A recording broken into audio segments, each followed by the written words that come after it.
Bueno, esta semana ha sido un fin de semana complicado por el viento y por lo tanto, pues la verdad los resultados tienen mucho más mérito cuando han sido buenos y hemos visto algunas vueltas espectaculares, ¿no?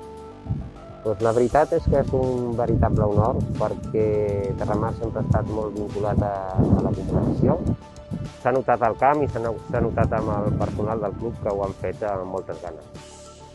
Yo me sentía muy cómodo con mi juego, he jugado muy bien a nivel de juego largo, no ponerse nervioso y estar tranquilo y mantener la calma siempre. Doncs el campionat ha anat molt bé, he jugat millor del que m'esperava i el camp està en molt bones condicions.